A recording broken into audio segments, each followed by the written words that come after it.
everyone, welcome back to my channel. Today I wanted to talk about some of the books that I was hoping to read in April. So let's talk about my April TBR. I am very much a mood reader, so sometimes it's hard to make TBRs because I do not always stick to them.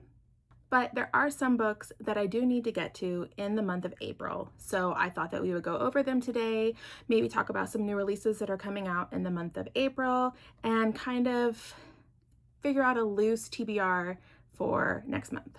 These next few books that I'm going to talk about are my 26 books to read in 2026.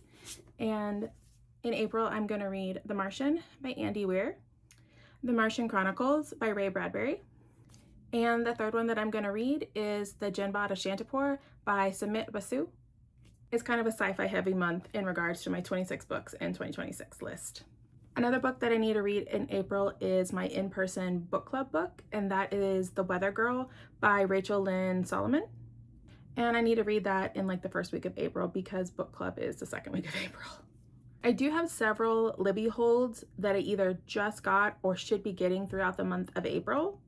I can't promise that I'm going to end up reading them because has this ever happened to you where you put a book on hold and then by the time it's released to you, you no longer want to read it? Because that happens to me all the time, unfortunately. I usually just redo the hold and then hope that by the time it comes around again, I'm more in the mood for it.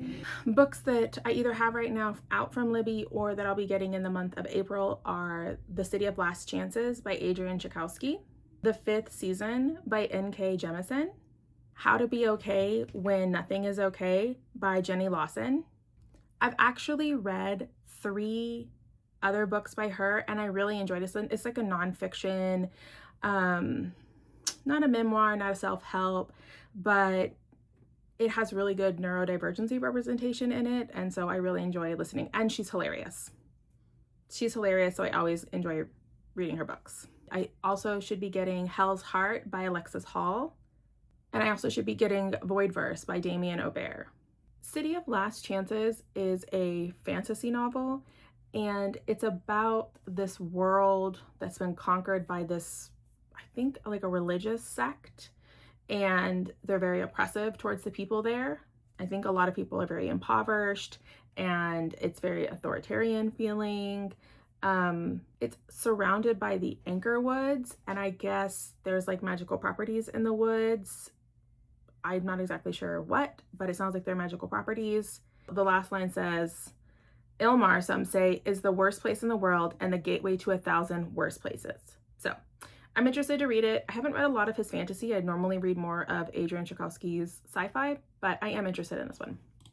I'm sure a lot of y'all already know what The Fifth Season is, but I have not read it yet.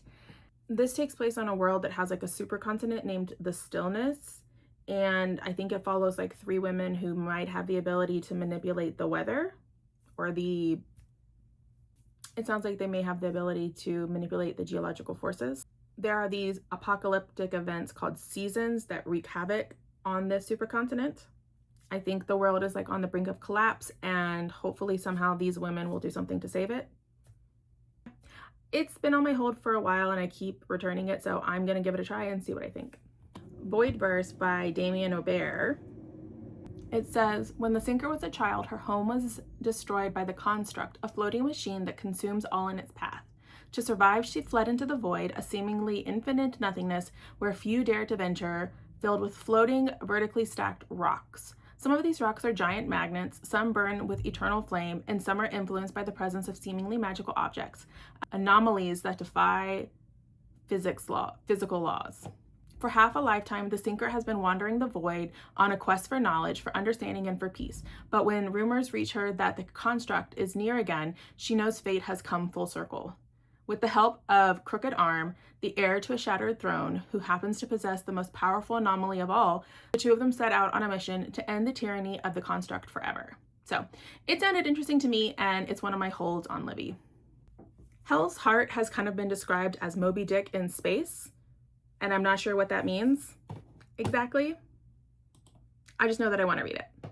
Let's see. Earth is in ruin, the scattering remnants of humanity scavenge what they can from the stars, under the watchful eye of grab bag collectives, corporations, and churches, which are all that remains of what we once called a society. The narrator, whose name is I, takes commission aboard the ship, and the captain's name is A, and it looks like they're Leviathan hunting or something similar. I don't know. It sounds interesting to me, so I am hoping to read that next month. I do have a couple of other video ideas for the month of April, but they don't need a specific TBR, so I haven't really picked the books out for that yet. I probably will a little bit closer to when I plan on filming those videos, but for now, I'm going to be reading 2 to 3 books in each of those videos. As a mood reader, I always like to have options.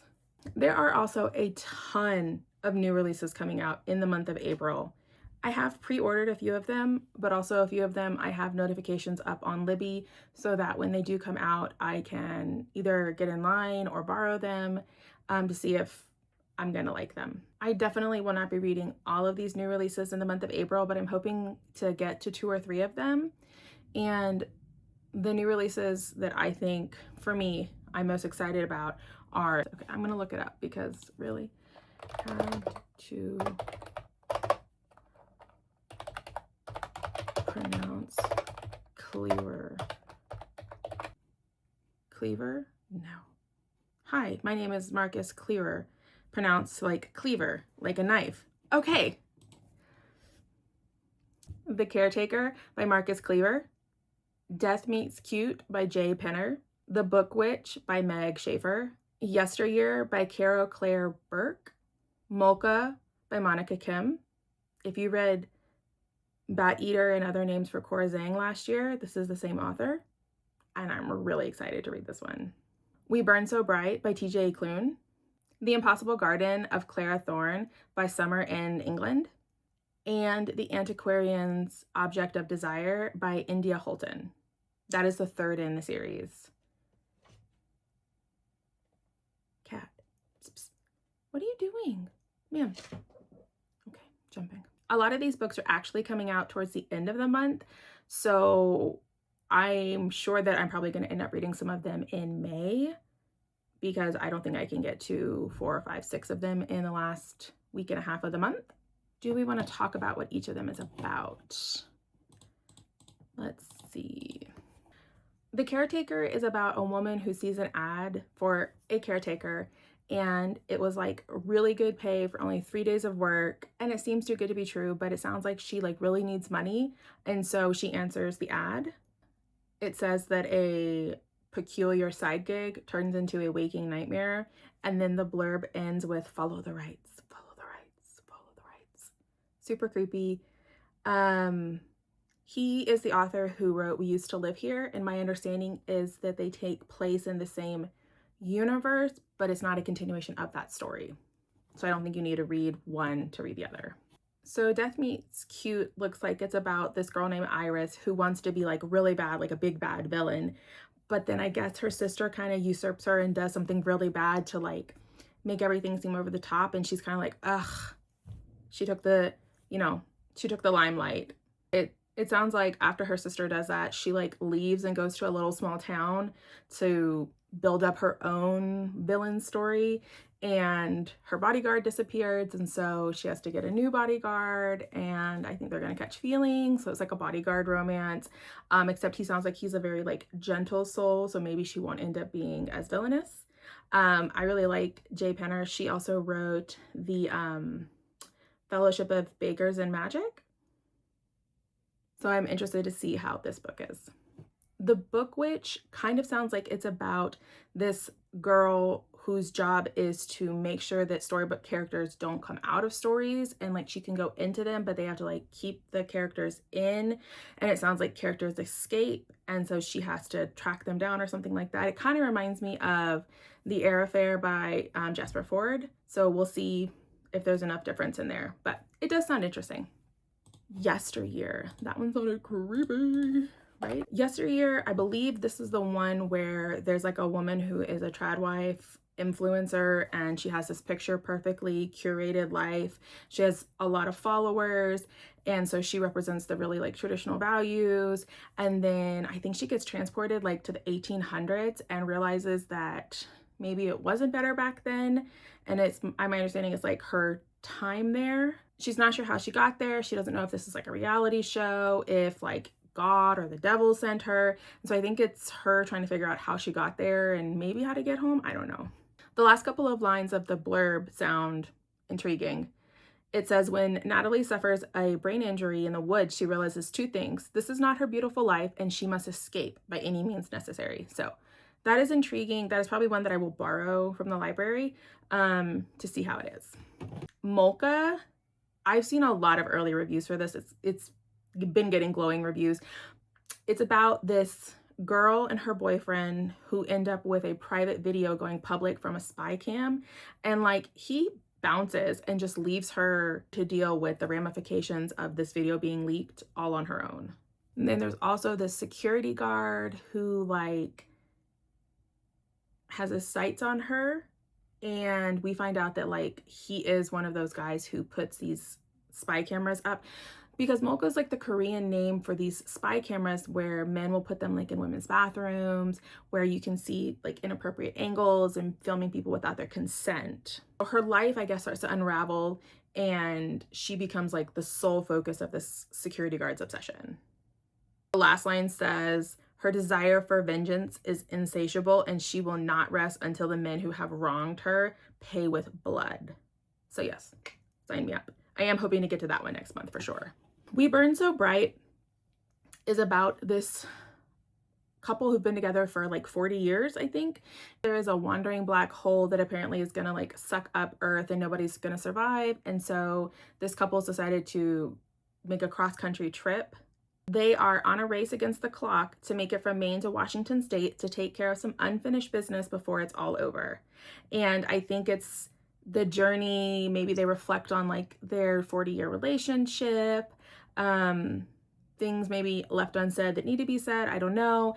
I really enjoyed TJ Klune's work, and so I definitely want to read this soon. The Impossible Garden of Clara Thorne is a cozy fantasy. It looks like it's about this girl named Clara, and she kind of just wants to live a quiet life in her little town, and the goddess has like this big quest that she has bestowed upon her that she needs to go on, and she's not really excited about it because she just wants to live a quiet life. The problem is that outside of her town, her magic doesn't work. Like, I guess nobody knows that, but her magic does not work outside of this town. She's been hiding it for a long time. Clara is given the quest of traveling to the cursed and abandoned town of Dwindle and growing them a garden. So that is what she has to do. And the goddess like assigns her a bodyguard. So I think it's a bodyguard romance again. I guess they're gonna work together to try to rebuild the garden beds. Clara doesn't really want the help, but the bodyguard is there, so they're probably gonna catch feelings. It's probably gonna be adorable, and I can't wait to read it. And this is also by someone that I found on Instagram, so I'm really excited to see that. She's a very delightful human being, and I can't wait to read her book. The last one is The Antiquarian's Object of Desire. This is the third in a series. This one is about an antique expert, magic. This is about a magical antique expert and her best friend. And I guess they've been friends for a long time, and I think they both secretly want more, but then there's like rumors about them that start happening. So they're forced to be fake enemies in order to protect their reputation. How? Why? I don't know. They accidentally cause a magical explosion at Oxford University, and so they're sent to Cumbria where they can finish a job that supposedly even they couldn't mess up. It says that Amelia and Caleb face magical mayhem and rampaging ghosts to make their previous havoc look mild and tamed in comparison. So it sounds exciting. The first one was The Ornithologist's Field Guide to Love, and the second one was The Geographer's Map to Romance. So I think this is going to be the last one in this series. She tends to do trilogies. I can't wait to read this one. And I think that's all I have today. Hopefully one of these books sounded interesting to you, and maybe you can add it to your TBR. Thank you so much for spending your time with me today. I really appreciate it, and I hope you have a great rest of your day. Bye.